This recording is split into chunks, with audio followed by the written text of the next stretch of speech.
New at 11. Millions on the table. Mecklenburg County Commissioners try to put aside their differences and hammer out a budget.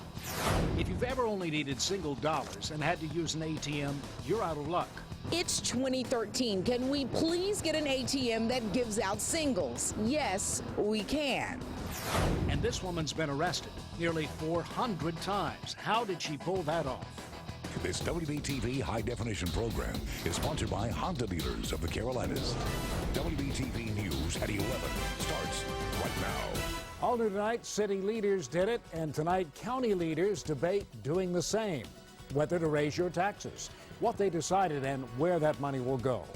Hello, everyone, and welcome. I'm Paul Cameron. Molly Grantham has the night off. All new tonight, we're learning about two people badly hurt after a car crashed into a DOT truck fixing a sinkhole. This was at Providence Road and Perrin Place earlier this evening. Witnesses to say a woman was driving fast in one of those small smart cars. She plowed into the back of a parked DOT dump truck.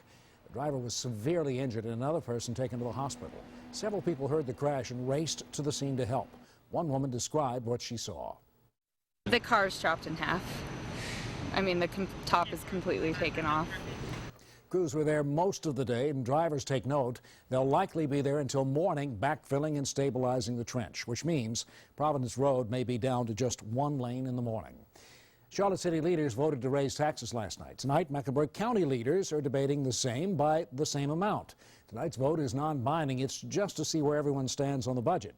WBTV's David Spont is live in West Charlotte. David, this is a real double whammy if commissioners do what City Council did. Yeah, Paul, County Commissioners spent about 4 hours tonight going page by page through this budget proposal. They decided tonight to raise the tax rate by 2.35 cents. That means if you own a home that's about $200,000, you'll pay about $45 more. We are accountable for every citizen in this county. And with that, County Commissioners spent hours hammering out next year's $1.6 billion budget. Commissioners spent almost 2 hours arguing about potential cuts to CMS, an idea brought forward by Commissioner Bill James. But that didn't sit well with some of his colleagues. It's a dangerous road we are on if we are unwilling to invest in our educational system. We've struggled in this community to make sure that we had the kind of education that we ought to have for all children. James's plan did not pass, and just minutes later, another controversial topic, school nurses. CMS does not have a full-time nurse in each school. In fact, the system is short at least 50 nurses. The county proposed adding $1 million to fund 13 new nursing positions, but Commissioner Karen Bentley opted to cut that in half. The past proposal took $405,000 out of the school nurse fund and put it into communities and schools and the Imaginon complex uptown. And that proposal had some local mothers scratching their heads. Trying to get the elected officials to prioritize children's health and safety, and again, they're not ready to do that. So I'm just a little confused that the money was taken away from school nurses and put in other areas that really had nothing to do with it. I spoke with Commissioner Karen Bentley on the phone last night a little bit after the vote. She tells me she does not want parents to worry. She says they had two options, really, to have those 13 nursing positions go into effect in January or have half of that amount go into effect in August. So she wanted to have the full 13 positions. She said it's all going to work out in the end, and she looks forward to working with parents to bring more nurses in schools. We're live in West Charlotte. David Spont, WBTV on your side. David, thank you. New tonight, we know that your kids will be able to enjoy breakfast free of charge. The Charlotte-Mecklenburg Board of Education voted yes tonight on universal breakfast. Superintendent Heath Morrison says coming to school hungry hurts a student's chance for success. The district gets federal funds for about half of the students in the federal breakfast program. $18.6 million in state and federal money will pay for this project. Tomorrow, a special inspection team from Raleigh will investigate the Boone Hotel room where an 11-year-old boy and an elderly couple both died. Jeffrey Williams died over the weekend. In April, an elderly couple died in the same hotel room from carbon monoxide poisoning. We've learned a health inspector that cited the hotel a month before, in March, helped perform CPR on the couple. That citation involved a ventilation problem in the pool area just below the couple's room. We're told there is a natural gas heater in that room and that pool area, which could be the source of the carbon monoxide. A team from Raleigh will take a closer look at the furnace for confirmation. It could be weeks before the results come back. By the way, Jeffrey's mother, the young boy who died, Jeannie, was also in the room. She was taken to the hospital. We've learned she left the hospital Monday. The Williams family released this statement. They say, quote, "We support a full investigation into the cause of this horrible tragedy and will not rest until we're satisfied with the outcome. The loss of Jeffrey from our family is immeasurable." Production won't resume at a Lincoln County plant until the source of a carbon monoxide leak there is found. That's what officials at the R.W. Garcia plant tell us. They say 14 employees of the plant had to go to the hospital Monday afternoon. Emergency officials originally told us they treated 28 patients. They evacuated the plant after several workers began experiencing lightheadedness and headaches. A tragic start to the summer. A teenager drowns while swimming with friends in a quarry. The quarry is part of Kerrigan Farms off Old Oak Ridge Farm Road in Mooresville. Witnesses say he drove in, came up, needed help, but went under again. Divers found the body of 19-year-old Ryan Hayes 90 minutes later. The Charlotte Fire Department's dive team helped with the search. Water continues to pour through one of the floodgates at the Oxford Dam on the Catawba River. Sky 3 over the dam today. All that water still moving downstream, but Duke Energy now tells us water levels are dropping in the lakes. Here's a live look at our HD Tower Cam. Today we got a break from all that rain, but here comes the heat. Eric Thomas over in the First Alert Weather Center. Yeah, Paul, well, I'll tell you, the latest we've ever hit 90 degrees is July 8th. That was actually in 2003, not that long ago. So looks like we're not going to quite get there, but we haven't hit 90 yet this year, but it is around the corner. Let's see what you can expect when you head out the door. In the morning, well, a mild start, maybe a little muggy, but not terrible, 73 degrees, so a quiet start.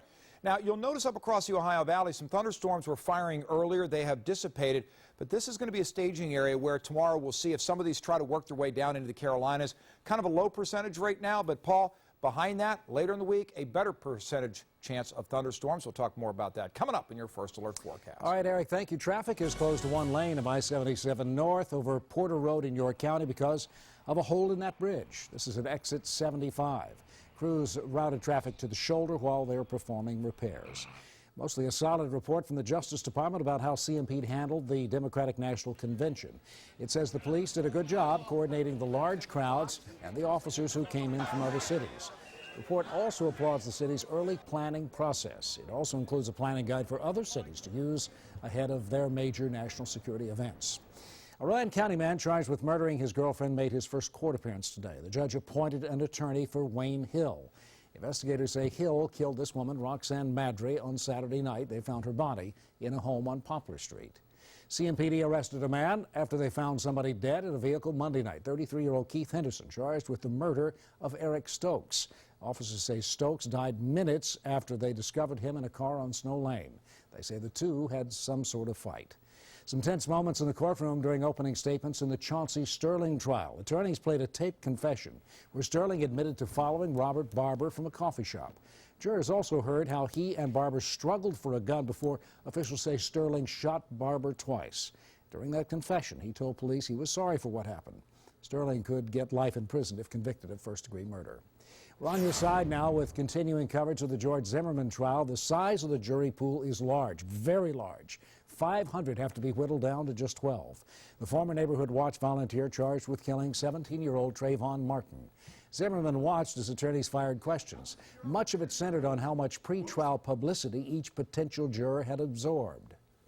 Unless you've been living under a rock for the last year, it's going to be pretty hard for people not to have gotten some or a lot of information. Zimmerman says he shot Trayvon Martin in self-defense. His lawyer says he will plead not guilty. Talk about your second chance. A Chicago woman just got her 396th chance with the law. This is 51-year-old Charmaine Miles. She's been arrested exactly 396 times in the past 35 years, gone to jail each time. Monday, she pleaded guilty to attacking a city alderman. Some of her other charges include violating parole, trespassing, and public drunkenness. A judge has ordered her to get mental health and substance abuse treatment. We're on your side with some consumer news right now. Ever go to the ATM to get cash, but you hate taking out $20 when you only need just a few singles? One bank's making it a little easier for you. PNC Bank will now allow its customers to withdraw bills as small as $1. Customers that Brigida Mack talked with say it's about time. Can it really be true actually getting $1 bills from an ATM? If you bank with PNC, then yes, that option is coming soon to an ATM near you. I do like that idea. That would fit me perfect. Pauline Thomas of Indian Trail doesn't bank with PNC, but is thrilled to hear about the change. I know these days a lot of people don't have a lot, you know, and if you don't make a lot, you don't have a lot, you just need a little out. And that's exactly what's behind the change. Need. A PNC spokesperson told WBTV they listen to their customers who said they often need less than $20. The ATMs would dispense money in $1, $10, and $20 increments. Denise McCree also likes the idea and says it's perfect for those on a budget. I want to be able to pull out whatever it is I need. So if I don't have 20, why should I have to take 20 out? But her husband Bobby disagrees. Single dollar increments would be a headache, I think. He also worries about the ability to keep the ATMs stocked with enough singles. Will they be able to stock to ATM machines without it running out of money? There's times when it will run out of money, even when you're getting it $20 increments. Back to Pauline, who says the next step is for other banks to follow PNC's lead. I just wish they would all maybe consider that soon. That was Brigida Mack reporting tonight. You can expect to see the changes at PNC ATMs in the Charlotte area by the end of this summer. Next at 11, a tree came crashing down on this SUV with a mother and daughter inside. It could have been tragic, but they both lived. You're going to hear their story next. And doctors use super glue to fix a toddler's brain. You heard right, super glue. That story's ahead. You're watching WBTV, the best choice for News at 11. We're back right after this.